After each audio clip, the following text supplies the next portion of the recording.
Hello, and welcome to the cosmic Earth. 10,000 years ago, the Earth stood on the edge of a transformation so profound, it would shape every step of human history to come. Imagine for a moment a world where towering walls of ice, thicker than mountains, had dominated the horizon for tens of thousands of years. For generations upon generations, our ancestors had known only this frozen world. Bitter winds that cut across endless plains, glaciers that moved slowly but relentlessly, carving valleys and redirecting rivers. Yet now something was changing. The great ice sheets were beginning to retreat. The climate, long locked in an unforgiving cold, was softening. Forests began to creep into once barren tundra. Grasslands unfurled where ice had once ruled, and rivers swelled with the melt of ancient glaciers. Humanity stood at the threshold of something entirely new. To the people alive then, this was not history. It was survival. It was the rhythm of day and night, of hunger and fire, of storms and shelter. But to us looking back, it was the dawn of civilization, the very moment when humans began to leave behind a life of wandering and started to plant the seeds, quite literally, of the world we live in today. The shift from the last ice age to this warmer era was not sudden nor simple. It was a slow unfolding, a transition measured in lifetimes. And yet, in the great span of Earth's history, it happened in the blink of an eye. Picture the landscapes. Vast plains stretched across Eurasia, where herds of wild horses, reindeer and aurochs thundered across the horizon. The mammoth, already dwindling, still walked the earth in isolated pockets. Saber-tooths were gone, but cave lions and bears remained, predators stalking the edges of human camps. The skies were thick with migrating birds, and the rivers teemed with fish, resources waiting to be taken, but also unpredictable, fleeting, always demanding movement. Humans were hunters and gatherers, always on the move, carrying only what they could hold, their lives dictated by the rhythms of nature. But nature was shifting beneath their feet. The world was warming slowly but surely, and with it came new opportunities and new challenges. Forests grew where grass once was, changing the movements of animals, changing the seasons of fruit and nuts, changing everything humans depended upon. It was a puzzle, a challenge of adaptation. Some groups continued to chase the herds across open land, their lives tied to the hunt. Others began to notice something different. Seeds that fell into soft earth would, with time and patience, grow into food. It was a fragile idea, at first almost accidental, but it would be the key to changing humanity forever. Yet before farming, before villages, before the world we think of as civilized, life was still raw, dangerous, and deeply human. Imagine waking up in a shelter made of branches, hides, or stone, the embers of last night's fire, smouldering faintly in the cool dawn air. You would rise with the sun, not because you wanted to, but because survival demanded it. The group depended on each person. Some went to gather roots or berries, others set off with sharpened spears to track the wild deer. Every sound in the tall grass could mean a meal, or a predator waiting in silence. This was life at the edge of survival, and yet it was also life filled with community, with shared stories by the fire, with laughter and sorrow carried together by small bands of people, bound not by nations or laws, but by necessity and kinship. It's easy for us today to think of civilization as something sudden, as if one day people woke up and built cities, but it wasn't like that at all. Civilization was born in moments so small they could barely be noticed. A seed pressed into soil, a stone tool shaped just slightly sharper than before, a cave wall painted with symbols to remind or inspire. 10,000 years ago, humanity was standing on a threshold, but no one could see the door that was opening. To them, the world was immediate, uncertain, beautiful, and terrifying all at once. And perhaps that's why this period is so fascinating. We know what came next: farming, writing, kingdoms, empires, but they didn't. They were just trying to survive the end of an age, with no idea that they were laying the foundation for everything to come. The Earth was offering new landscapes, new climates, new possibilities. Humanity, for the first time, was about to not just live in the world, but shape it. Before we go deeper into this incredible journey, I want to ask you something. Right now, as you're watching, pause for a moment and imagine yourself back then, 10,000 years ago. No cities, no electricity, no phones in your pocket, just firelight, stars and survival. Now, tell me in the comments below, where are you watching from and what time of day is it right now? Because in a way, this story belongs to all of us. No matter where in the world you are, this is the shared beginning of our history. Now let's step back into that ancient world. Life 10,000 years ago was as much about fear as it was about hope. Imagine the roar of a lion carried across the night wind. Imagine seeing storm clouds gather over the horizon, not knowing when or if the rains would stop. Imagine hunger gnawing at your stomach as the hunt stretched into days without success. And yet, imagine also the triumph when the hunters returned, meat over their shoulders, the relief and celebration as fire cracked and sparks lit the night sky. These were moments of intensity, moments where life felt fragile, but also deeply vivid. For humans then, every day carried the weight of survival, but also the closeness of community. The rhythm of life lived in harmony and conflict with the natural world. The dawn of civilization wasn't a golden age. It wasn't easy. It was messy, uncertain, full of trial and error. For every step forward, discovering how to store food, how to shape better tools, there were failures, losses, setbacks. But it was in these very struggles that the foundation of humanity's resilience was built. The knowledge passed from one generation to the next, not in books or writing, but in memory, in words spoken around fires, in traditions carried like fragile flames across centuries. And this is perhaps the most humbling part of imagining life 10,000 years ago. These people were not so different from us. They felt joy and grief, hunger and satisfaction, fear and bravery. They looked at the same stars we see above us tonight, wondered at their meaning, and told stories about their flickering light. Civilization did not begin with bricks and mortar. It began with imagination, with the ability to think beyond the moment, to see tomorrow in the seeds planted today. So, as we begin this journey through time, let us walk alongside them, the people who lived in the first days after the Ice Age, who stood on the fragile edge between wilderness and civilization. They didn't know what future they were creating, but they lived it step by step, choice by choice, season by season. And it is because of them, because of their survival, their persistence, their creativity, that we are here today telling their story. This is the dawn of civilization, and it is only the beginning of the story we are about to explore together. The end of the last ice age was not a single moment, not a sudden breaking of glaciers or an instant shift of climate. It was a long sigh of the earth, a slow and patient transformation that unfolded over thousands of years. To those who lived through it, the change would have felt almost invisible from one season to the next. But over the course of many lifetimes, the world was reshaping itself in ways so profound that nothing would ever be the same again.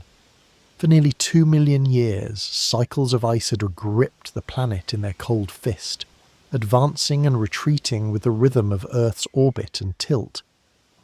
But about 12,000 years ago, something shifted. The vast ice sheets that once blanketed North America, Europe and Asia began to retreat for the last time. Glaciers shrank back into the mountains, rivers swelled with their melt, and valleys once buried beneath walls of ice emerged into sunlight for the first time in tens of thousands of years. The world was thawing, and with this thaw came both opportunity and danger. To imagine this transformation, picture standing on the edge of a glacier as it cracks and moans under the warming sky. Great blocks of ice, older than any memory, break away and crash into rivers below. The sound echoes like thunder through empty valleys.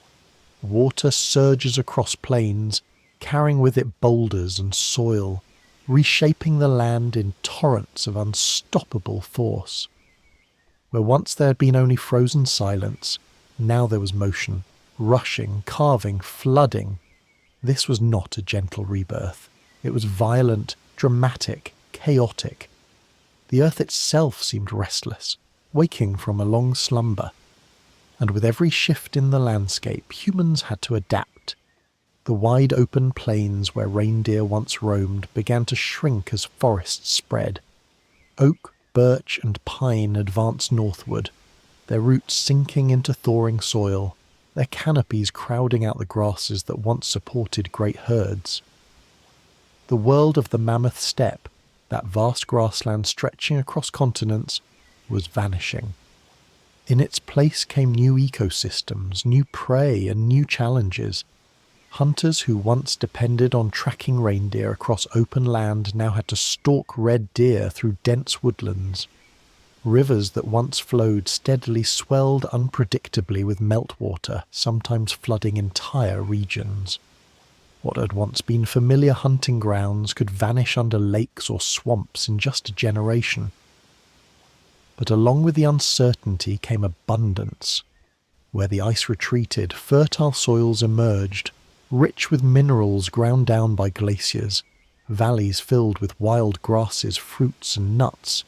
Rivers teemed with salmon and trout migrating upstream in numbers so great they could feed entire bands of people for months. Birds flocked in swarms during migration seasons, offering feasts to those who knew how to capture them. For the first time, humans were not merely surviving in the margins of a frozen world. They were beginning to thrive in landscapes that offered new forms of richness.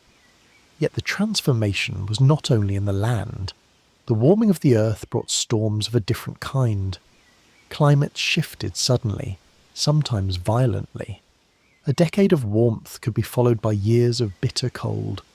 Crops of wild grains might appear in abundance one season, only to vanish the next. People who had once lived in balance with a predictable cycle of winter and summer now had to face an unstable world where the rules of survival kept changing. These fluctuations demanded creativity, flexibility and resilience.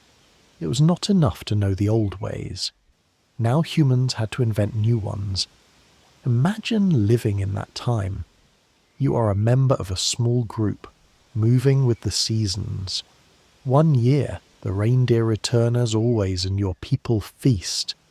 The next, the herd never arrives, and hunger gnaws at your bones. The river you crossed every summer has swollen into an impassable flood. The valley where your ancestors hunted is now a forest, thick with trees you have never seen before. Everything is changing, and there is no choice but to change with it. This was the world our ancestors faced. A world that demanded constant adaptation. A world that rewarded those who could see opportunity in chaos. The retreat of the ice also revealed landscapes of astonishing beauty.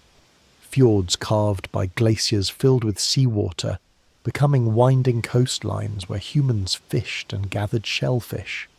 Lakes formed in the shadows of mountains, their surfaces shimmering under warmer skies. Meadows bloomed with wildflowers where once only ice had stood. To those who saw it, this must have felt like a new world, a world freshly created, raw and full of potential. For the first time in tens of thousands of years, Earth was becoming green again. But beauty did not mean safety. Alongside new life came new dangers. As forests spread, so did the predators that lived within them. Bears grew larger on the abundance of food, wolves hunted in greater packs, and wild boars, fierce and unpredictable, became both a resource and a threat. Humans, once masters of the open plains, now had to learn to move silently through dense woods, to track prey they could not see, and to defend themselves from predators hidden in shadow. The balance of survival shifted. Every environment demanded new skills, new strategies, new ways of thinking. And yet, these challenges were also opportunities. In the heart of these warming skies and changing lands, something remarkable began to stir in humanity. The uncertainty of the world forced them to look for patterns, to understand cycles, to plan for tomorrow in ways their ancestors had never needed to. They watched the stars, not just for stories, but for signs of seasons. They noted where the rivers flooded and where they receded, learning to anticipate abundance. They discovered patches of wild wheat and barley, realizing that food could be harvested and perhaps one day planted. It was in this unstable, shifting world that the first sparks of agriculture were born, not as a revolution, but as a response to change. For now, though, the people remained wanderers. They built temporary camps along rivers, shelters of wood and stone to protect them from the unpredictable skies. They carried fire with them, not just as warmth, but as a weapon against the wilderness, clearing patches of forest, shaping the land in small but significant ways. Slowly, almost without noticing, humans were no longer just adapting to the world. They were beginning to shape it. This was the quiet beginning of something profound. The warming skies did more than melt ice. They melted the old ways of life. They demanded innovation, and humanity answered. The retreat of glaciers revealed not just new lands, but new possibilities. And though the people of 10,000 years ago could not know it, they were standing at the threshold of civilization. The world was transforming, and so were they. The story of the Earth's warming is not just about climate or geology. It's about how humans responded, how they found abundance in the floodwaters, opportunity in the forests, meaning in the chaos of change. It was a time of resilience, of invention, of survival in a world reborn. And it is because of their ability to adapt, to endure and to dream, that the story of civilization could begin at all. The skies had warmed, the ice had retreated, and the earth had given humanity a new canvas. The next chapter of our story would not be written on the endless tundras of the Ice Age, but on fertile lands, in growing villages, in seeds planted by human hands. The dawn of civilization had begun, carried on the winds of a warming world. 10,000 years ago, before the plough carved furrows into the soil and before villages rose from clay and stone, humanity's life was defined by movement. Across sweeping plains, along winding rivers, through forests newly born from retreating ice, people lived not by planting, but by pursuing. They were hunters and gatherers, wanderers on a planet in the midst of transformation. Every meal, every survival, every story told by firelight depended on their ability to read the land, track the animals, and find nourishment where others might see only wilderness. To imagine their world, you must picture vast, open landscapes stretching beyond the horizon. Herds of wild horses thunder across the plains, their hooves shaking the ground. Bison graze in enormous numbers, their massive forms moving like a living sea of muscle and horn. Red deer and aurochs, the enormous wild ancestors of cattle, browse along riverbanks. In the distance, woolly mammoths linger still in northern reaches, fading remnants of the Ice Age. To a band of humans armed with spears, stone blades, and fire-hardened tools, these animals represented life itself, They were food, clothing, shelter and tools, all contained within the bodies of prey. The hunt was never simple. It was not just a matter of strength or courage, but of intelligence, patience, and collaboration. A single hunter could never bring down a bison or an aurochs alone. It took a group moving with coordination and precision. They studied herds for days, watching for the weak or the old, waiting for a moment when the wind shifted in their favour. They understood animal behaviour with an intimacy we can scarcely imagine today. They knew the paths that reindeer followed during migration, the river crossings where animals could be cornered, the seasons when herds swelled with calves. To live was to know the rhythms of the wild, to align one's life with the heartbeat of the earth itself. But hunting was only part of the story. To gather was equally vital and often more reliable. Women, men and children roamed the land in search of roots, berries, nuts, and grains that grew wild in abundance. Acorns from oak groves could be ground into flour. Hazelnuts stored calories for the long winter. Berries offered sweetness and sometimes medicine. They dug for tubers, pulled up edible greens, stripped bark from certain trees for its nutrients. They watched the skies for flocks of migrating birds and learned to snare them in clever traps. In rivers and lakes they caught fish with bone hooks and woven nets, adding variety to their diets. Nothing was wasted. Everything the land provided was studied, remembered, and passed down through generations of knowledge. Daily life was shaped by movement. A band might number only 20, 30, or perhaps 50 individuals, bound by kinship and survival. They carried their lives with them: tools, hides, baskets, fire starters. Camps were temporary, lasting only as long as resources were abundant. When herds moved, so did the people. When nuts were gathered from one grove, the group shifted to another valley. To live as hunters and gatherers was to live lightly, to never settle too deeply into one place, to let the earth guide your path. At night, fires were kindled, and around those fires life unfolded. Stories were told, stories of great hunts, of ancestors, of spirits believed to move with the animals and rivers. Children learned not from books, but from watching their elders sharpen stone tools, weave baskets, or stalk prey through the tall grasses. Music carried through the darkness, played on flutes carved from bird bones, on drums stretched with animal hides. Laughter mingled with smoke and sparks. In these small bands, life was intimate and shared. Every success and every failure belonged to all. But this life, as free as it may sound, was also fragile. One failed hunt could mean hunger. One sudden storm could wash away supplies. A harsh winter could reduce the band's numbers. Predators, wolves, lions, bears, were constant threats. Even other humans could be dangerous, as groups sometimes clashed over territory or resources. To survive was to accept risk as a daily companion, to never take abundance for granted. And yet, in this uncertainty, there was a kind of resilience. Hunters and gatherers were not bound to a single field of crops or a fixed village. They could move when times grew hard. If one valley dried, they walked to the next. If animals disappeared, they followed. Their knowledge of plants and animals stretched across landscapes, allowing them to survive in deserts, tundras, forests, and plains. This flexibility was humanity's greatest strength.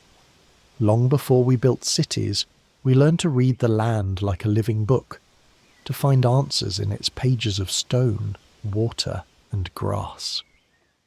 One of the most remarkable aspects of hunter-gatherer life was the way it fostered community. In small groups, equality was not just an idea, but a necessity. There was little room for wealth or hierarchy because everything had to be shared. Meat from a hunt could not be hoarded. It would spoil too quickly. Instead, it was divided among all. tools, skills, and knowledge flowed freely, for the survival of one depended on the survival of all. Decisions were often made through discussion, through the wisdom of elders, or the consensus of the group. In this way, life was not only about survival, but about learning to live together, to cooperate in the face of constant challenge. Of course, not all was harmony. Conflicts arose, jealousy flared, and disputes over mates or hunting rights sometimes turned violent. But even these tensions were tempered by the reality of survival. To break apart, to splinter into isolation was to risk death. And so, humanity learned one of its earliest lessons, that strength was found not in the lone individual, but in the band, in the shared firelight of community. The hunters and gatherers of 10,000 years ago lived closer to the edge of survival than we do today, but they also lived with a closeness to the earth that we have long forgotten. They knew the taste of every berry, the sound of every bird, the tracks of every animal. They moved with the seasons as naturally as leaves turn or rivers flood. They were not separate from nature, they were part of it, inseparable from its cycles of abundance and scarcity, life and death. And it was in this crucible of wandering, in this delicate dance of hunger and feast, that the seeds of civilization were first sown. For it was the hunters and gatherers who first noticed the patterns in the land, the wild grasses that grew thick in valleys, the animals that returned to the same roots year after year, the fruits that ripened with the same season's rains. They were the observers, the students of nature, and without their knowledge, agriculture would never have taken root. Civilization did not arrive suddenly. It grew out of the deep wisdom earned by thousands of generations who hunted and gathered before us. As the earth warmed and fertile lands expanded, some of these bands began to linger longer in certain places. Perhaps they stayed near a river rich with fish, or a meadow filled with wild wheat. Over time, the rhythm of their lives began to shift. But in this chapter of history, they were still wanderers, still children of the plains and forests, still bound to the movement of herds and the gift of the land. So when we look back on this time, 10,000 years ago, when the world stood at the threshold of change, we see not only the struggles of survival, but also the extraordinary resilience, creativity and community of our ancestors. They may not have had ploughs or writing or cities, but they had knowledge carried in memory, skill carried in hands, and stories carried in song. They endured because they were hunters and gatherers, because they moved with the earth rather than against it. And in their endurance, they laid the foundation for everything that would come after. This was the life at the dawn of civilization, a life lived under open skies, following the herds, gathering from the land, carrying fire across the plains. A life fragile and yet strong, uncertain and yet full of possibility. It was here, in the footsteps of hunters and gatherers, that humanity prepared itself for the next great step. The step into farming, into settlement, into history itself. 10,000 years ago, humanity stood on the edge of a transformation unlike any before.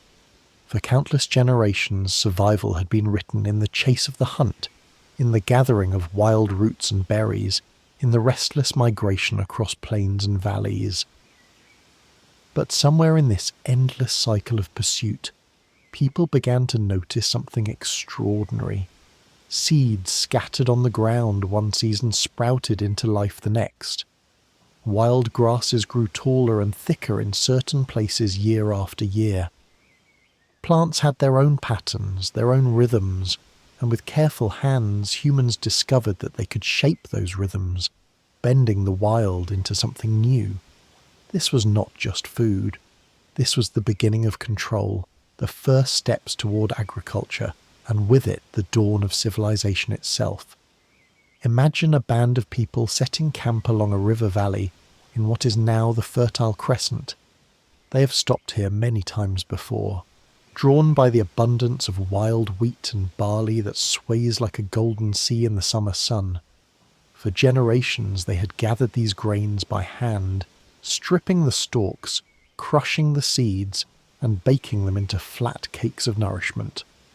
But now, instead of simply taking what nature offered, someone, perhaps a woman gathering food for her family, noticed that dropped grains sprouted into clusters of new plants the following spring. The idea may have seemed simple, even obvious in hindsight, but at that moment it was revolutionary. What if instead of waiting for the wild to provide, humans could help the wild grow where they wanted? The act of planting seeds was at first small, almost experimental. A handful of grains pressed into the soft soil, watered by chance rains, guarded from birds and animals. Some would fail, eaten or withered, but others would thrive. Slowly, across years and generations, people learned. They learned to choose the plumpest seeds, to plant at the right time, to weed out competing plants.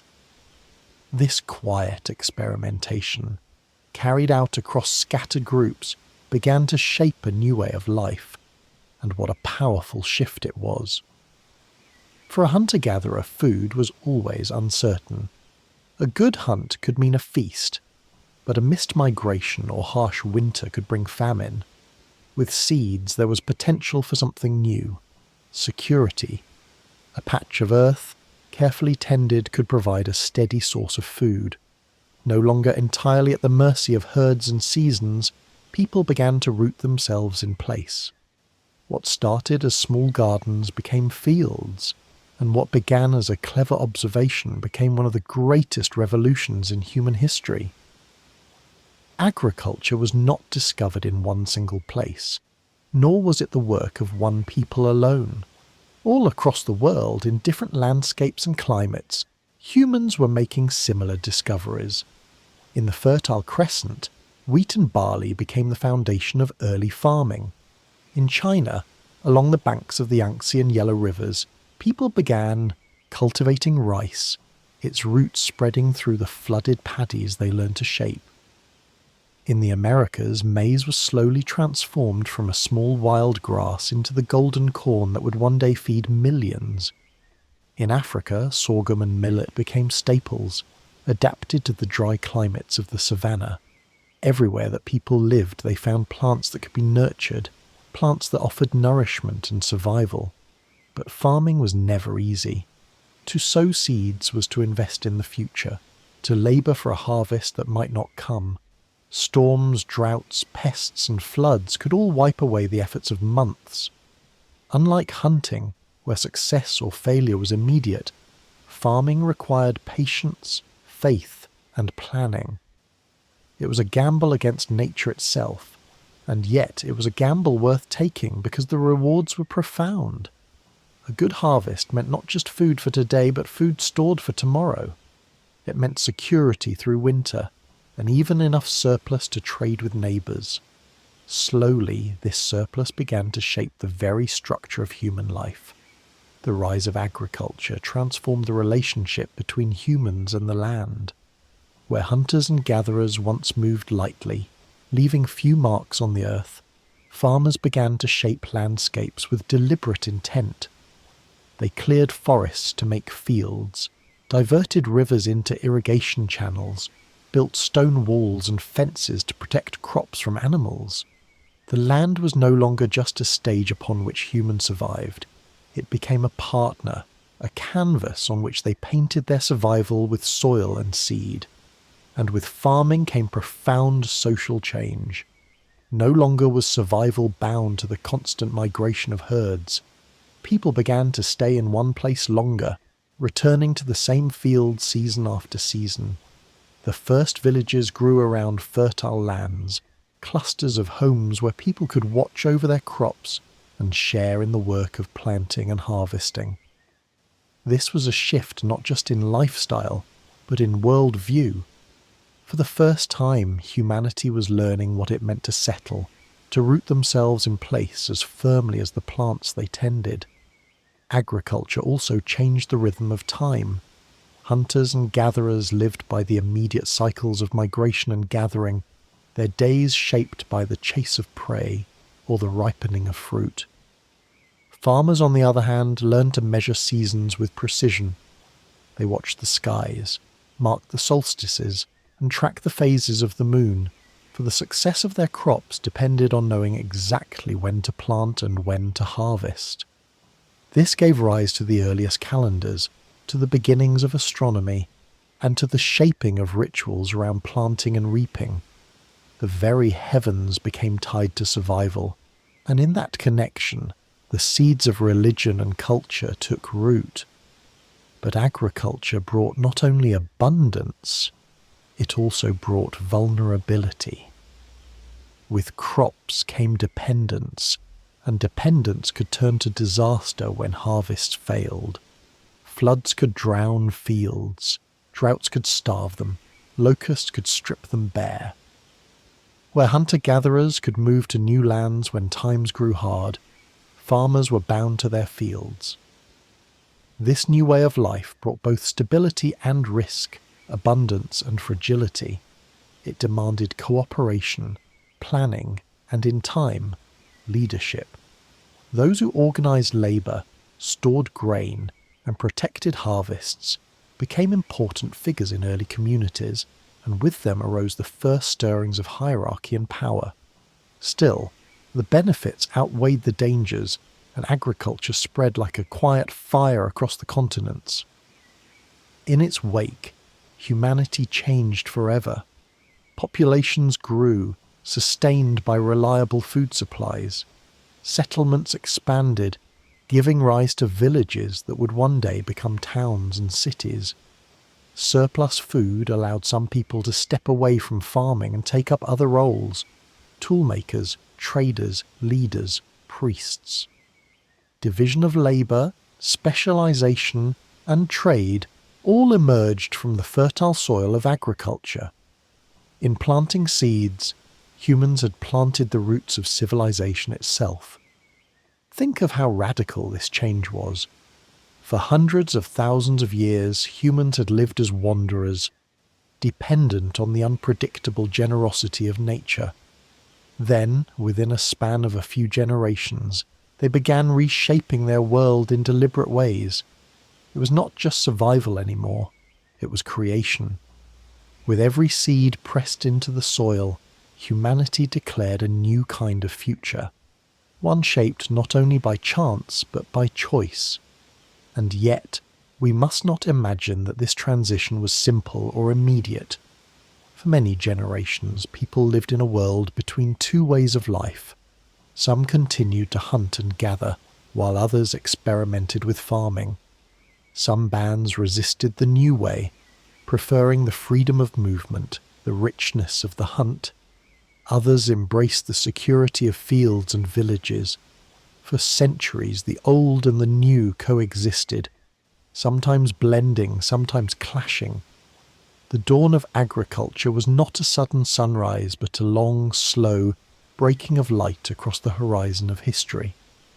It is humbling to consider how small these beginnings must have seemed. A few handfuls of seeds pressed into the ground, a patch of cleared land along a river, a family staying just a little longer in one place to tend their crops.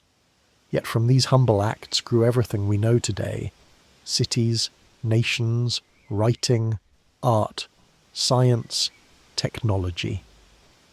Every skyscraper, every invention, every story we tell about civilization traces its roots back to those first farmers, kneeling in the soil, pressing seeds into the earth with calloused hands. The seeds changed the world, not because they fed us, but because they transformed us. They tethered us to place, bound us to time, and gave us the power to shape the future. They asked of us patience, cooperation, foresight, and faith. In return, they offered stability, abundance, and the chance to dream beyond the horizon of mere survival. So when we look back to that distant moment, 10,000 years ago, as the last glaciers retreated and the first fields began to sprout, we're witnessing more than just the birth of farming. We're witnessing the birth of civilization itself, the moment when humanity first learned to write its own story in the soil of the earth. And it all began with the simplest, most humble of acts, planting a seed. When the first seed sprouted under human care, something began to stir in the human heart. For the first time in hundreds of thousands of years, people were not only surviving in the world, but shaping it. The soil gave grain, the herds grew tame, and the seasons whispered rhythms that could be anticipated, counted, and harnessed. Yet, perhaps the most profound change was not found in the fields, but in the way people gathered together. The age of wandering bands was giving way to something new, the birth of villages. Out of stone, clay, and timber, people began to build places not just to sleep, but to belong. The first permanent settlements rose from the earth like an answer to a dream that humanity had carried since its earlier steps, the dream of home. Close your eyes and picture it. A wide valley, green after the melting of the Ice Age glaciers, with a river winding through its centre. Along its bank stand clusters of dwellings, rough at first, walls of stone stacked by hand, roofs of reeds and mud. Smoke curls into the sky from cooking fires, and the laughter of children echoes through narrow paths between homes. Beyond the village lie fields, carefully sown with wheat and barley, and the calls of animals, goats perhaps, or the earlier sheep, drift toward the heart of the settlement. This is not a camp, not a temporary gathering to follow the hunt. This is something different. This is permanence. Göbekli Tepe, rising in what is now southeastern Turkey, stands as one of the oldest mysteries of this age. Long before the first cities, before writing, before even pottery, people here gathered to raise towering stone pillars in circles upon a hilltop. Each stone, carved with images of animals and symbols we still cannot fully decipher, was a feat of labour and imagination. It was not a village in the way we think of houses and families clustered together, but it was a place of gathering, a sacred centre where communities returned, where belief, ritual and cooperation shaped stones into monuments. And yet, Göbekli Tepe hints at something crucial. Before permanent villages took hold, humans were already learning to root themselves to places not just of survival, but of meaning. Farther west in the Jordan Valley, Jericho emerged as one of the first true settlements. By around 10,000 years ago, people built mud brick homes within a community that may have sheltered hundreds of inhabitants. What makes Jericho remarkable is not only its size, but its ambition.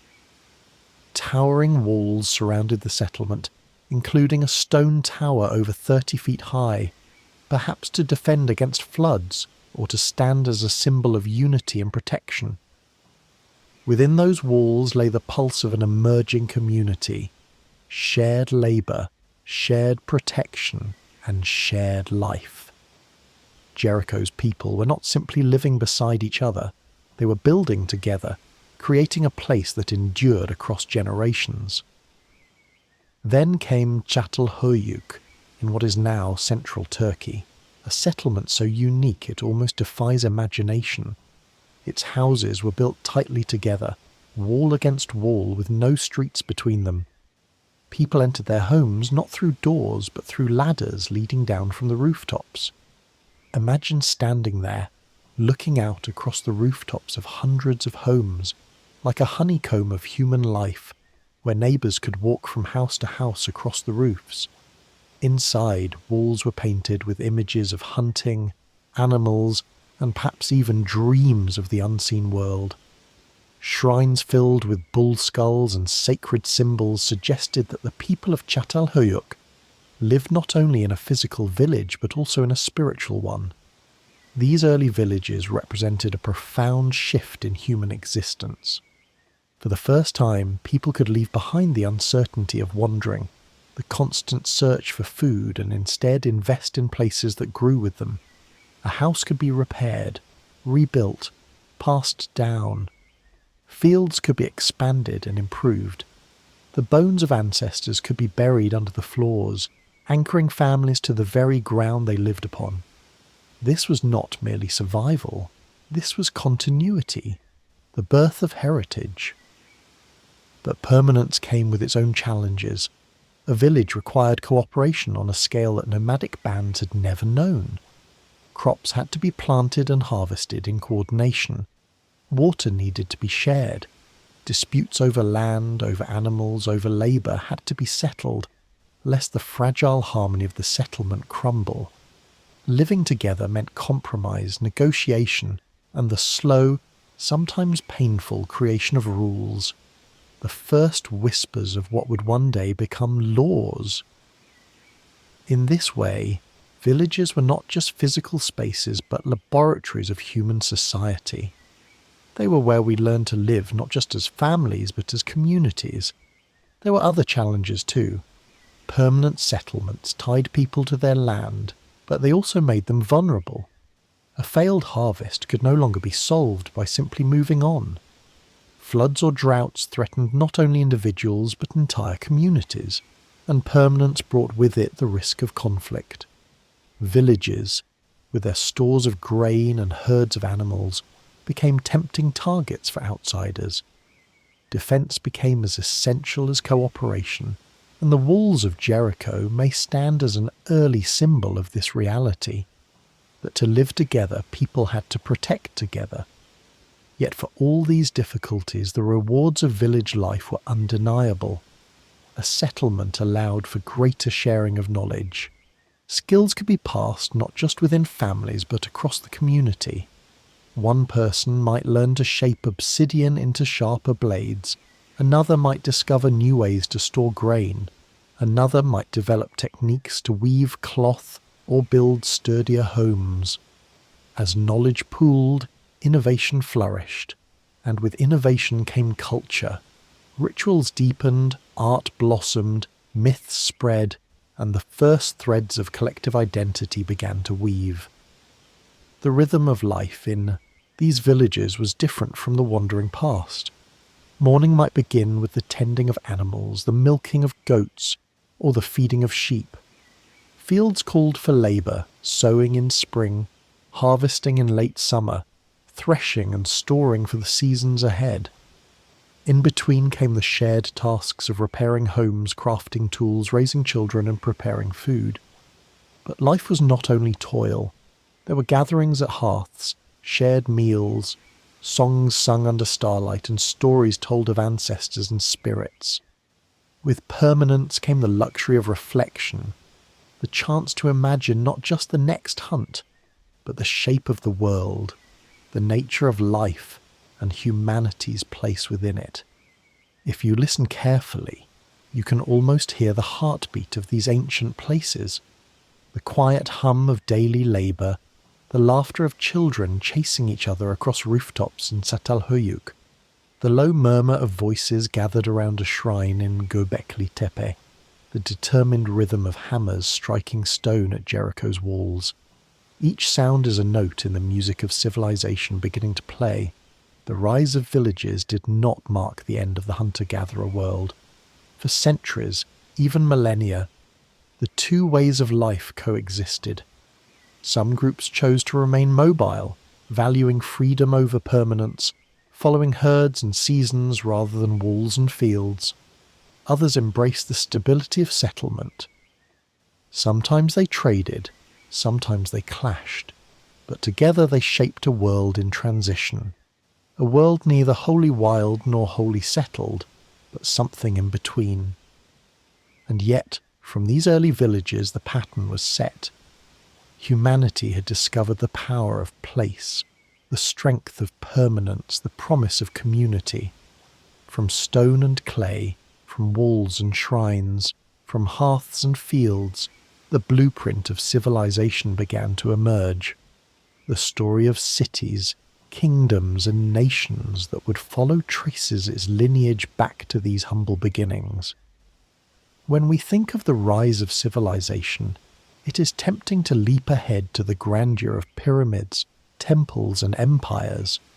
But the truth is the foundation was laid here, in the modest walls of Jericho, the painted rooms of Çatalhöyük, and the carved stones of Göbekli Tepe. These were humanity's first experiments in building not just shelters, but societies. And though their names are ancient, their echoes live on in every village, town and city that followed. The seeds had been planted, the villages had risen, and humanity's journey into the heart of civilization was well underway. The next chapters of this story would bring even greater transformations. New companions in the form of animals, symbols of belief carved into stone, and tools that would reshape how people lived and dreamed. But for now, in the soft light of the dawn of history, we can pause at the threshold of these early homes, listening to the quiet hum of life as the first villages of stone and clay began to rise. Imagine the scene. A flickering fire burns low in the centre of a small village. Beyond the walls of mud, brick and reed, the night is alive with shadows, the rustle of grass, and the distant howl of predators. Inside, families gather close for warmth, their voices hushed, their bodies weary from a long day of tending crops or repairing tools. But among them, another presence stirs. A pair of eyes gleam in the darkness, closer to the fire than any wild creature would dare. It is not a wolf anymore, though its ancestors once prowled the forests with fangs bared and muscles coiled for the hunt. No, this one stays, not as a threat, but as a companion. It waits for scraps, for warmth, for the comfort of belonging. Humanity's first true friend, the dog, had arrived. Of all the great transformations at the dawn of civilization, few were as profound as the domestication of animals. For hundreds of thousands of years, humans had stood apart from the wild creatures around them, both predator and prey, sharing the landscape but never truly merging. But as people began to settle, as seeds were sown and villages rose, they discovered that animals could become more than food or fear. They could become partners, protectors, companions. This was the beginning of a bond so powerful that even today, 10,000 years later, it shapes our lives. The story of the dog begins long before the dawn of villages. Somewhere, perhaps as early as 20 or 30,000 years ago, humans and wolves began a cautious dance. Wild wolves, drawn to the remains of human camps, may have lingered at the edges, scavenging scraps.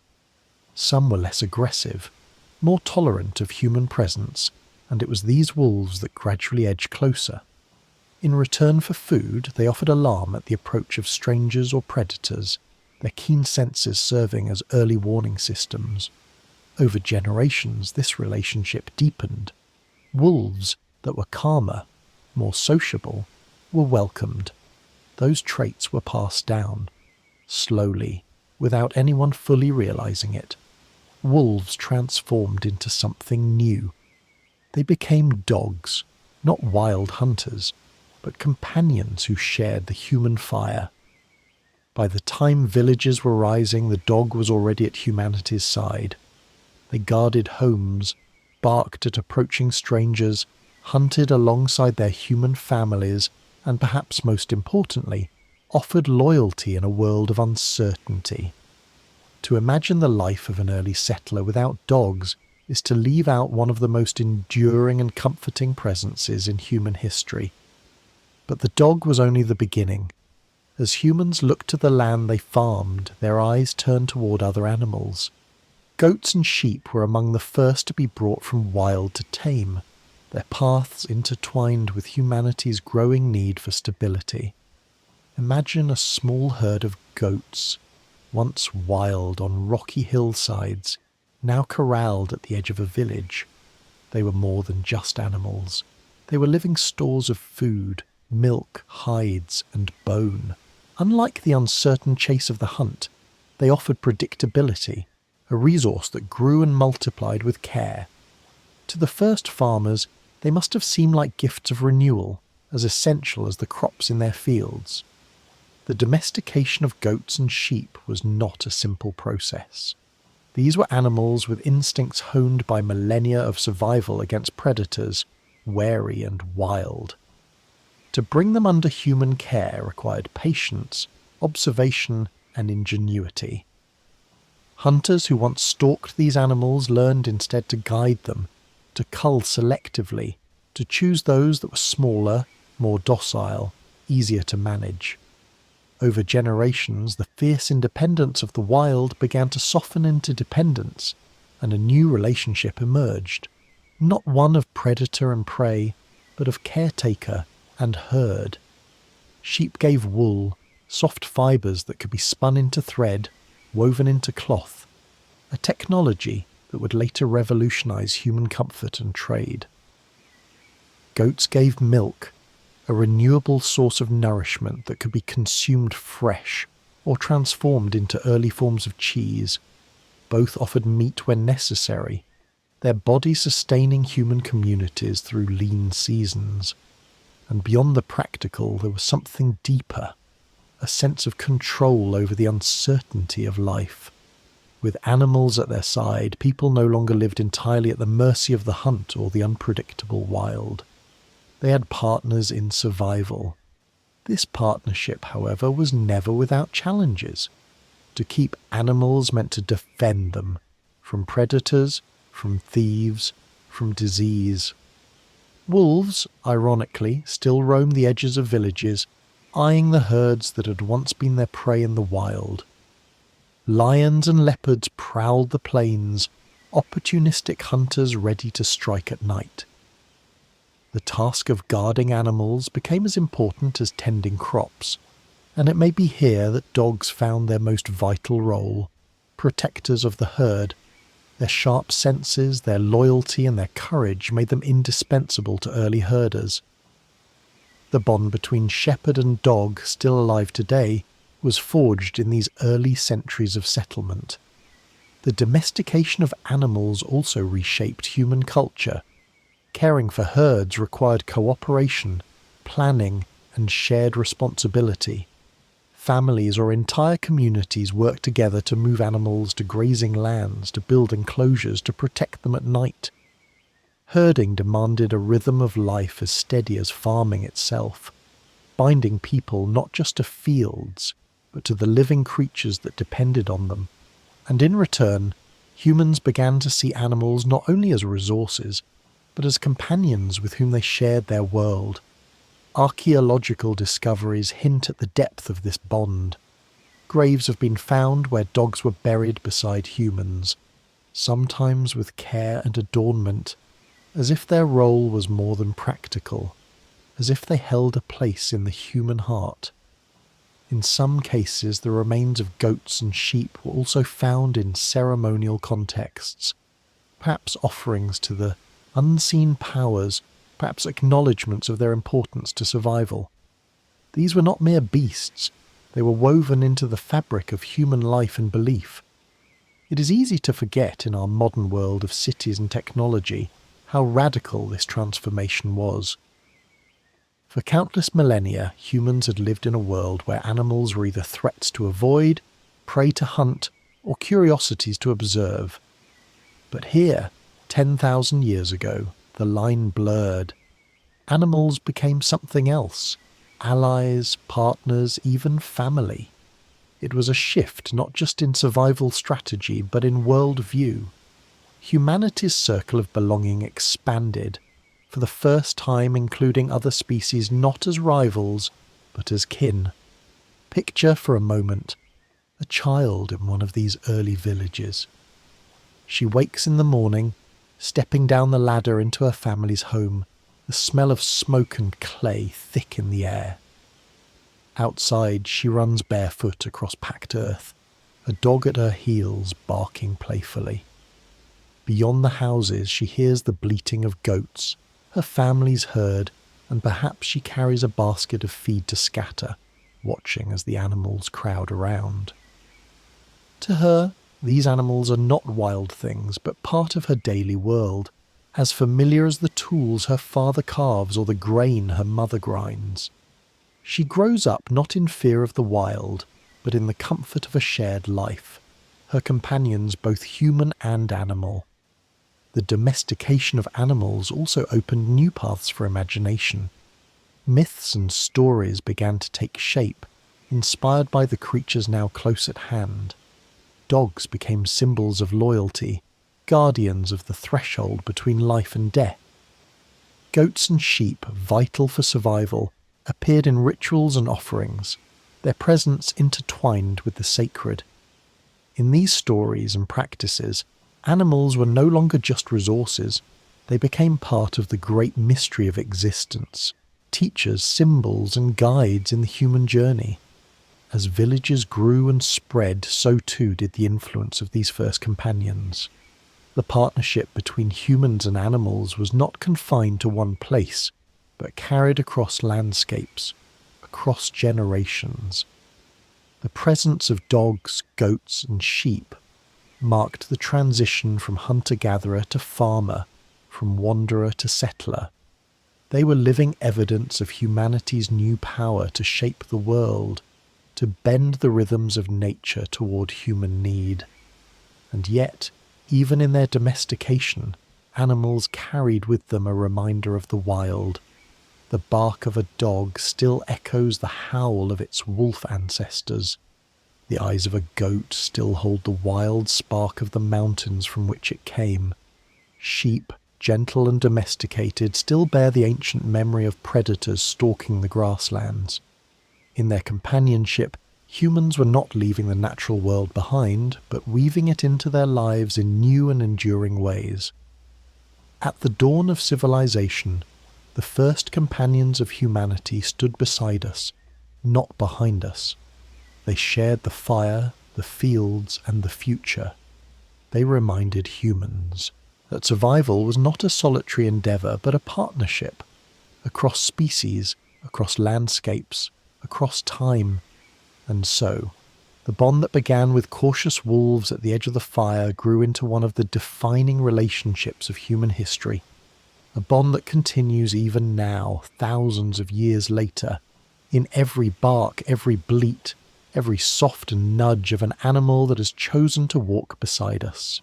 Imagine stepping into a world where the familiar lines between survival and spirit blur. 10,000 years ago, the world was alive in ways that we, with our modern walls and glowing screens, can hardly imagine. Every rustle of wind, every shadow that stretched across the plains, every crack of thunder overhead was more than just a natural event. It was a message, a presence, perhaps even a sign from something greater. At the dawn of civilization, humans were not only learning how to sow seeds and herd animals, but also how to interpret the unseen forces that bound their lives together. Belief, ritual, and symbol were not separate from daily existence. They were woven into its very fabric. Picture the great temple-like pillars of Göbekli Tepe, rising in Turkey's highlands some 11,000 years ago, long before the first bricks of cities were laid. Here, massive stone circles carved with animals, vultures, snakes, and mysterious humanoid figures stand as silent witnesses to a people who invested enormous labour, not in building homes, but in raising monuments. Why? Archaeologists still debate the purpose of these structures, but one thing is certain: they were not made for the practical needs of survival. They were not shelters. They were not food stores.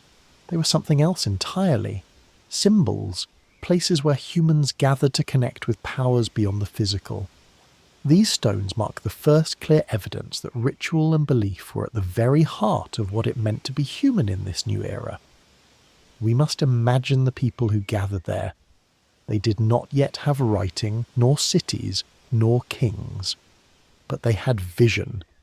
They carved fierce lions and wild boars into the stone, not for decoration, but perhaps as embodiments of the spirits of the animals themselves. They created spaces where hundreds could come together, leaving behind their small bands and villages to share in ceremonies of unknown purpose but undeniable power. Maybe they danced, maybe they chanted, maybe they offered food or blood to the stones. Whatever the truth, what mattered was not only what they did, but what it meant. Through ritual, people learned to come together, to share identity, to build bonds that went beyond kinship and survival. This, in many ways, was the real birth of civilization. Farming gave food, villages gave shelter, but belief gave meaning. Without symbols, humans might have survived, but they would not have imagined, they would not have created myths that endured for generations. And it was through these myths that humans learned to see themselves not as isolated beings, but as part of a vast interconnected story. Symbols began small: a carved figurine, a stone etched with patterns, the careful burial of the dead with beads, tools, or offerings of food. Each gesture spoke to a recognition that life was not simply a matter of flesh and bone. Death especially called forth ritual. Across the ancient world, burials began to show patterns of reverence. Some bodies were laid in crouched positions, perhaps imitating the posture of sleep, as though death were a passage rather than an end. Others were sprinkled with red ochre, the colour of blood, hinting at a belief in rebirth. Grave goods, tools, ornaments, and later food were placed alongside the dead, suggesting that those who remained believed the departed would need them in some other realm. But it was not only death that inspired symbols. Daily life itself became sacred. The cycles of planting and harvest, the rising and setting of the sun, the phases of the moon, all were imbued with meaning. The first farmers watched the skies as carefully as hunters once tracked animals. The appearance of certain stars told them when to sow, the lengthening days signalled harvest. Slowly, celestial bodies became more than lights in the heavens. They became gods, guides, or cosmic forces woven into the story of humanity's survival. In this way, ritual served both practical and spiritual needs. A feast at harvest time might also be an offering of thanks, ensuring that the cycle of fertility would continue. A carved animal might honour the spirit of the herd, ensuring prosperity. Fire itself, vital for warmth and cooking, may have been treated as divine, a flickering presence that transformed raw into cooked, dark into light, fear into safety. Even in the smallest details, humans expressed their beliefs through symbols. Beads made of shells, stones, or bones were not only decoration but carried meaning, protection, status, or connection to ancestors. The act of painting walls or carving tools was more than practical embellishment. It was an extension of imagination, a way of communicating with others and perhaps with unseen beings. Art, ritual, and survival were never separate. They were strands of the same braid, holding together the fragile fabric of life at the dawn of civilization. What makes this especially fascinating is how widespread these practices were. From the fertile crescent of Mesopotamia to the river valleys of Europe and Asia, similar symbols emerge. Carvings of animals, patterns of circles and spirals, the ritual use of colour, the careful treatment of the dead, all speak to a shared human impulse to give meaning to the world.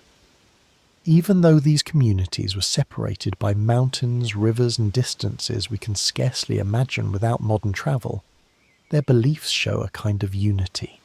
It is as if humanity, emerging from the long shadow of the Ice Age, instinctively reached for the sacred, as though belief were as natural as farming or fire. Why? Perhaps because belief offered comfort in uncertainty. Farming was precarious, subject to droughts, floods and pests. Hunting was still dangerous, and life expectancy short. In such a world, rituals gave the sense that humans were not entirely powerless. By honouring the spirits of nature, by offering gifts, by following ceremonies, they believed they could influence outcomes. Even if those rituals did not alter the weather or the herds, They gave people something equally valuable: hope. Hope bound communities together. Rituals were collective acts, bringing people into harmony, reinforcing trust. Imagine 100 villagers gathering at night, torches burning, voices rising in song or chant. In those moments, individual fears dissolved into a shared identity. The people became more than families or farmers. They became part of something larger, a community united by symbols that transcended daily struggle. Over time, these symbols grew in power. What began as carved animals on stone evolved into gods with names and myths. What began as feasts of survival became festivals. What began as burials became beliefs in afterlives, realms beyond death. Civilization was being built not only in clay and stone, but in imagination, story, and ritual. Think about this. The villages of Jericho or Çatalhöyük were not only practical places to live, they were also spiritual landscapes. In Çatalhöyük, houses were decorated with bull skulls and horns, plastered into the very walls. Rooms held shrines, painted with hunting scenes, geometric shapes, and even figures that might represent deities.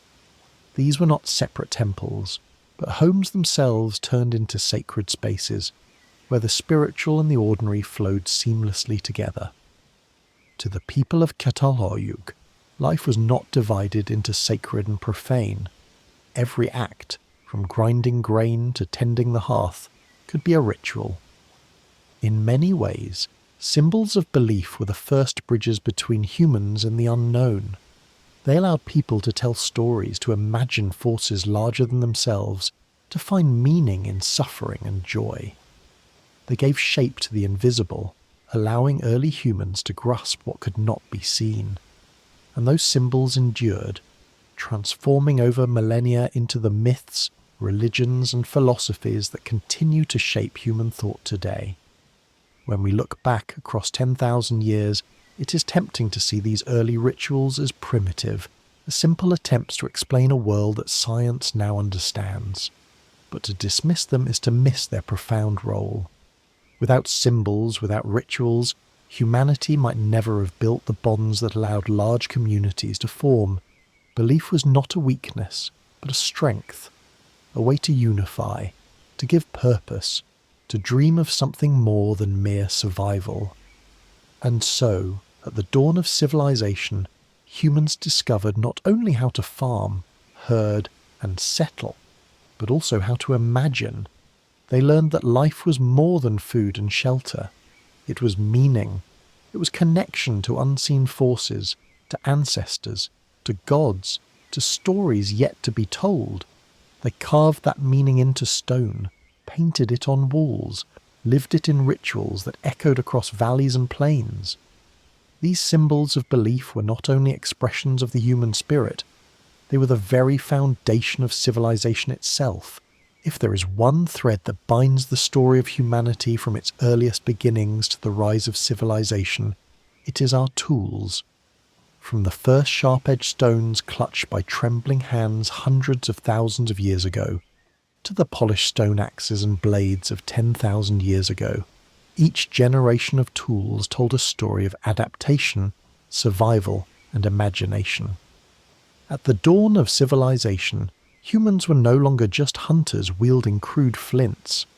They were craftsmen, traders, and innovators, shaping not only stone but society itself. The new Stone Age, or Neolithic era, was not defined by farming alone, but by the revolution in tools that made farming, building, and trade possible. These tools, smooth, polished, and purposeful, marked the moment when human ingenuity transformed from mere survival to mastery. Imagine standing in a village 10,000 years ago, where the world hummed with change. Fields of wheat and barley waved in the wind. Goats grazed in pens near mud-brick homes. Fires smoked at hearths, while children ran between houses laughing, and in the hands of every adult, tools gleamed. Axes cut trees for houses and fuel. Sickles harvested grain. Awls pierced hides to stitch clothes. Mortars and pestles ground seeds into flour. These were no longer the rough flakes of the Paleolithic age, struck from stone in moments of need. These were deliberate, refined creations, smoothed with care, sharpened with patience, shaped to endure. They were not only functional, they were works of skill, evidence of minds that understood both form and purpose. Polishing stone may sound simple, but in truth it was revolutionary. Where older tools chipped easily, polished axes and blades were sharper, tougher, and more reliable. With them, people could fell trees to clear land for farming or construct sturdier homes. They could shape wood into ploughs and beams, carve out canoes, or create handles for weapons. A polished axe was more than a tool. It was a key that unlocked entire landscapes. Forests that once stood as barriers could be opened, transformed into fields and villages. The earth itself could be reshaped, not just endured. Among these new tools, the sickle was perhaps one of the most transformative. Imagine the shimmering edge of flint or obsidian blade set into a curved handle, sweeping through stalks of grain with each motion. With sickles, fields could be harvested efficiently, bringing in enough food to support larger families, even entire communities. For the first time, surplus food was possible, and surplus meant storage, trade, and freedom from the daily desperation of foraging. It meant the possibility of planning, of looking ahead to seasons and years, of imagining a future. And yet, tools were not only about farming. They also became symbols of connection and exchange. Obsidian, that black volcanic glass sharper than steel, became one of the most sought-after materials of the age. It could not be found everywhere, and so it travelled from Anatolia to the Levant, from the Caucasus to the Mediterranean. Obsidian moved through networks of trade, carried in packs across valleys and rivers. A single shard of obsidian was more than a blade. It was a token of contact, proof that one community reached out and touched another. These early trade networks were lifelines of civilization, spreading not only materials but ideas, stories, and technologies. With each piece of obsidian exchanged, human society grew more interconnected, more complex. Consider also the quiet power of the humble grinding stone. Before agriculture, wild seeds could be gathered, but they were tough, bitter, and difficult to digest. With grinding stones, seeds could be crushed into flour, transformed into porridge or bread. These meals were softer, easier to eat, and more nourishing. Grinding stones became a part of daily life, often found worn smooth by countless hands over years of use. In some villages, they were so essential that entire households were built around them, with one corner dedicated to the constant rhythm of grinding. The sound of stone against stone was the heartbeat of the early village, the background music of civilization being born. As tools became more sophisticated, so too did the roles of the people who made them. Skilled craftsmen emerged, individuals who knew how to select the right stone, how to flake it without breaking, how to polish it to perfection. Their knowledge was precious, passed down through teaching and apprenticeship. With each generation, new techniques were refined, new designs tested. In time, these craftsmen became more than toolmakers. They were innovators, shaping not only materials but the destiny of their communities. Tools were no longer just made, they were engineered. But tools also had another dimension. They were not only practical, they were symbolic. Some polished axes, too large or ornate to be used, have been found buried in graves or stored in ceremonial places. These were not working tools.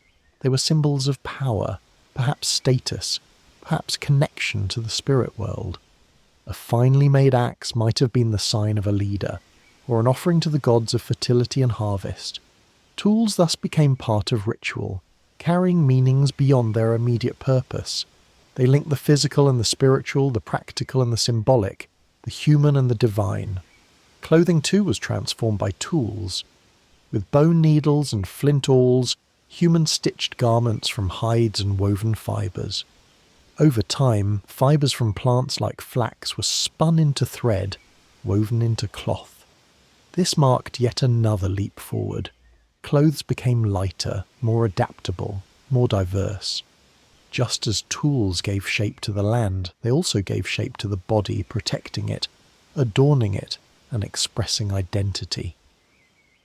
The rise of tools also reshaped relationships between people. No longer did every family have to make everything themselves. Specialization began. Some people became farmers, others herders, others toolmakers, others traders. With specialization came dependence, and with dependence, community bonds grew stronger. A farmer might rely on a craftsman for a sickle. A herder might trade wool for a polished axe. The web of exchange became more intricate, binding people together in ways that foraging bands had never experienced. Civilization itself was taking root, with tools as its foundation. We must also remember that tools were not limited to stone. Wood, bone, antler, and eventually clay all played roles in this new age. Spears were tipped with bone, arrows with flint or obsidian. Antlers were used as picks to dig trenches for planting. Clay, once simply mud, was shaped into pots, hardened in fire, and used to store food or water. Each material offered possibilities, and humans, with their endless curiosity, experimented with them all. Every success was carried forward, every failure remembered, every discovery built upon. Tools also transformed how humans understood time and labour. For hunters and gatherers, daily life was often dictated by immediate need. Find food, eat, rest, repeat. But farmers with tools could plan months ahead, sowing with the knowledge of a future harvest. Tools gave humans a sense of control over the rhythm of life, a sense of permanence and stability. A field ploughed with wooden tools tipped with stone was a promise, a contract with the earth. A granary filled with grain was not only food for the present, but insurance for tomorrow. As we reflect on this age, it becomes clear that tools were not simply instruments of survival. They were extensions of human thought and imagination. They embodied problem-solving, foresight, and creativity. Each polished axe was a story, each grinding stone a memory, each shard of obsidian a link in the chain of humanity's rise. Tools were the first technology, and technology in its essence is what has always set us apart. And so, at the dawn of civilization, as villages rose from stone and clay, as fields ripened in the sun, and as herds grazed behind fences, tools quietly shaped the destiny of humankind. They were not loud, they were not dramatic, but they were powerful, steady companions. They gave humans the power to carve a home from wilderness, to feed families, to trade across distances, to imagine futures.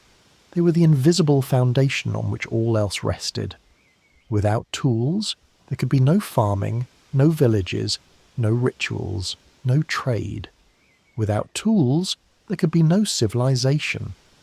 The story of this age is, at its heart, the story of humans learning not just to live with the world, but to shape it.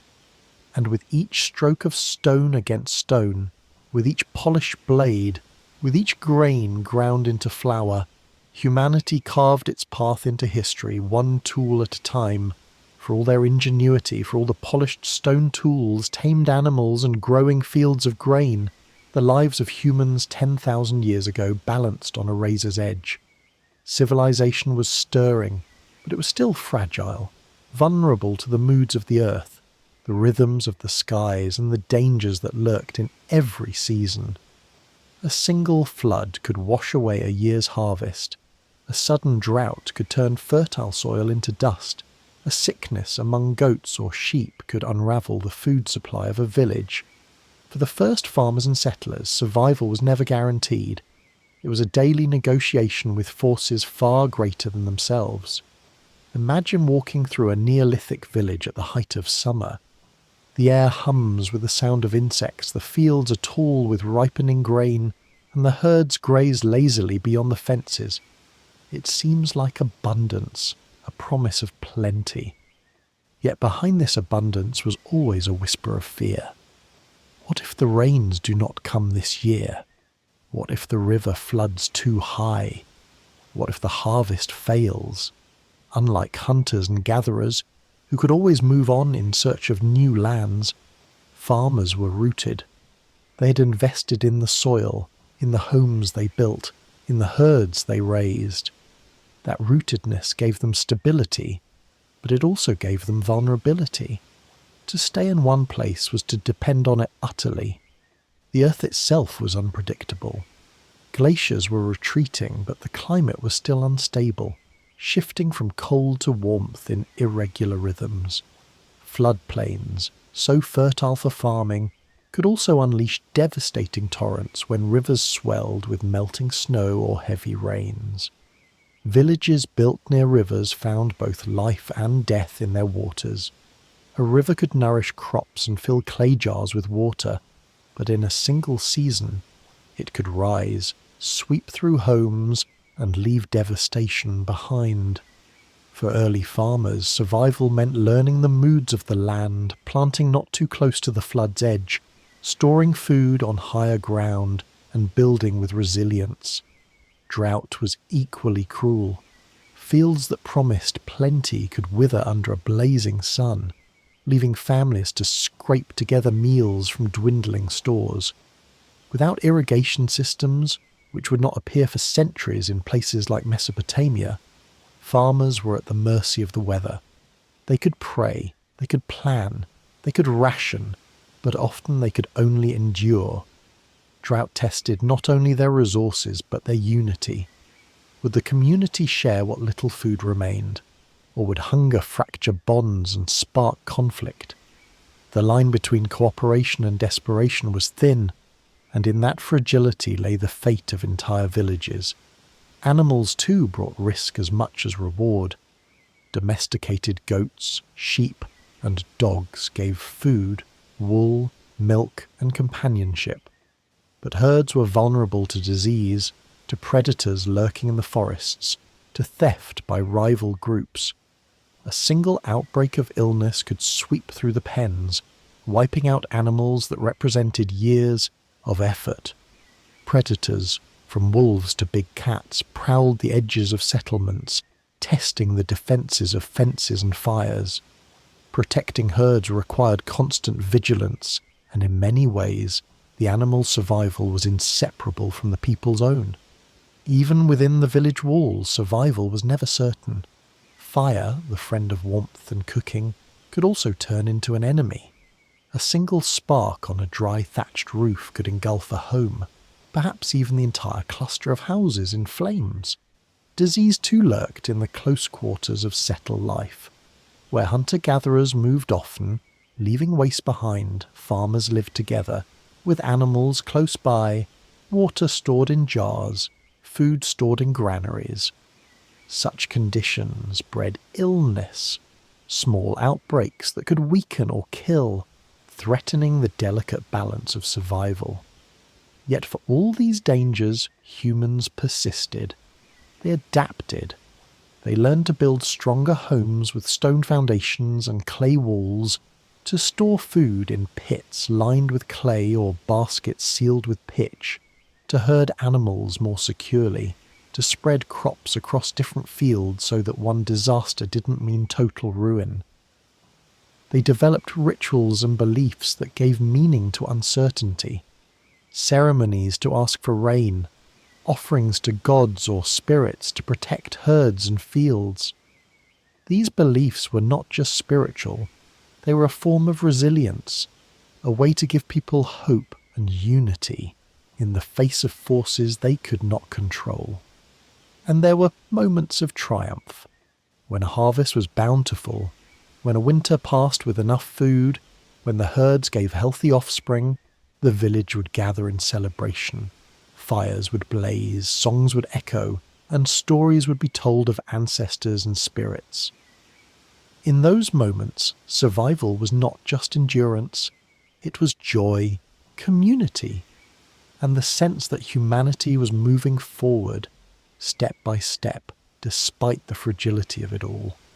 It is easy to look back and imagine these people as primitive, but in truth, they were master survivors. They carried in their minds the knowledge of plants and seasons, the skills of crafting and building, the wisdom of when to plant and when to harvest, of when to store and when to share. Their survival depended not on luck alone, but on observation, patience, and resilience. Each challenge taught them something new, each hardship shaped them, each triumph gave them strength. And perhaps this is the lesson of those first farmers and settlers, that civilization, even in its earliest form, was never about conquering nature, but about living within its fragile balance. They were not yet lords of the earth. They were its children, still learning its ways, still humbled by its power. But in their tools, their rituals, their villages, and their courage, they laid the foundation for everything that would come. Their fragility did not defeat them, it defined them, taught them, and ultimately propelled them forward into history. 10,000 years ago, humanity stood at a threshold. Behind us stretched a world of endless wandering, of stone tools and shifting camps, of fires flickering in caves and stars guiding us across the plains. Ahead of us lay something new, something fragile and uncertain, the dawn of civilization. It was a time when the old ways and the new lived side by side, when hunters still roamed with spears, yet farmers began to bend the soil to their will. It was a time of beginnings, when villages rose from stone and clay, when animals became companions instead of prey, when stories began to be carved into stone instead of carried only in memory. To reflect on this moment in history is to see humanity in its purest form, struggling, enduring, adapting, and imagining. The world was not yet divided by nations, borders, or empires. It was raw, vast, and untamed, filled with rivers that carved valleys, forests that stretched for days, and skies that seemed to go on forever. The people who lived in that world were not so different from us. They loved, they feared, they celebrated, they mourned. Their hands shaped the first bricks, their voices sang the first songs, their minds dreamed of gods, ancestors, and futures they could not yet see. It is tempting to think of them as standing at the beginning of progress, as if their lives existed only to lead to ours. But that would be unfair. To them the world was not a beginning, but everything. They lived in the fullness of their moment. Each harvest, each hunt, each ritual at a sacred stone carried weight and meaning. They were not simply paving the way for us. They were living deeply in their own time, navigating the delicate balance between survival and possibility. And yet, there is something hauntingly fragile about that world. The first fields of wheat could be swept away by floods, the first villages destroyed by fire, the first herds lost to predators or disease. Survival was not guaranteed. In fact, it was constantly at risk. But fragility does not mean weakness. In that fragility was resilience. Humans did not shrink back from the risks of farming or the challenges of building permanent homes. They stepped forward, uncertain but determined. They tried, failed, learned, and tried again. That willingness to embrace the unknown is what truly marked the dawn of civilization. What makes this reflection so powerful is knowing what followed. From those first villages came cities. From those first granaries came trade. From those first rituals came religions. From those first fields came empires. The roots of everything we know, our languages, our laws, our cultures, trace back to that fragile beginning. when people gathered around fires in places like Jericho or Çatalhöyük, they were planting not only crops but ideas. They were inventing ways of living together that would echo through millennia. But perhaps the most important thing to remember about humanity 10,000 years ago is that they carried forward something older than agriculture, older than villages, older than stone walls. They carried the human spirit, the capacity to imagine a future different from the present. Hunter-gatherers had carried it when they painted animals on cave walls. Farmers carried it when they sowed seeds, trusting the invisible promise that life would grow.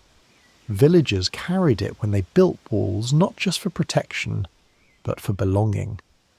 That same spirit is alive in us today.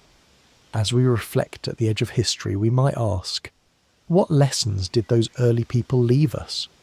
Perhaps it is that life is never secure, never certain, but always worth shaping. Perhaps it is that progress is not a straight line, but a series of fragile steps, each one built on hope. Perhaps it is that survival is not only about strength or tools, but about community, about sharing risks and celebrating triumphs together. In their world, there was no certainty of tomorrow, but there was always the promise of it. And isn't that still true for us? We may live in towering cities with technology that would seem like magic to them, but we too face floods, droughts, plagues, and the fragility of survival.